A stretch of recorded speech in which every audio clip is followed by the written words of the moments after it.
কয়েকদিন ধরে ছেলেটা লাঞ্চ টাইমে ক্লাস থেকে বেরিয়ে যাচ্ছিল। বন্ধুর সন্দেহ হয়, সে চুপচাপ পিছু নেয়। দেখে ছেলেটা বাড়ি তো যায় না, কারণ তার বাড়িতে খাবার নেই।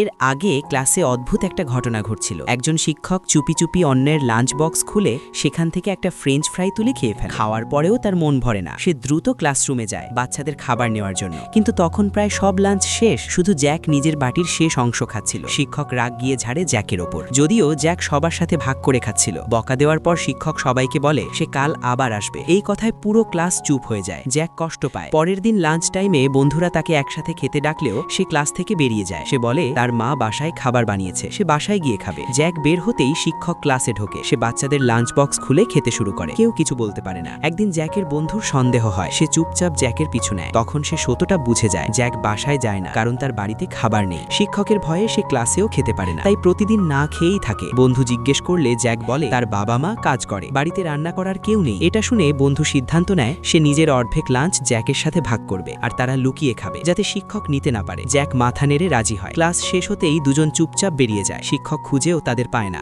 শেষে বাধ্য হয়ে শিক্ষক এক সহকর্মীর লাঞ্চ খেতে বসে, কিন্তু তার মনে হচ্ছিল এই খাবারের স্বাদ আগের মতো না। পরের দিন ক্লাসে শিক্ষক বারবার জ্যাকের লাঞ্চ বক্সের দিকে তাকায়, এমনকি জিজ্ঞেস করে সে কোথায় লাঞ্চ খায়। দুপুরে শিক্ষক সেই সিঁড়ির কাছে যায় যার কথা জ্যাক বলেছিল, কিন্তু সেখানে গিয়ে সে দেখে না জ্যাক আছে, না তার বন্ধু।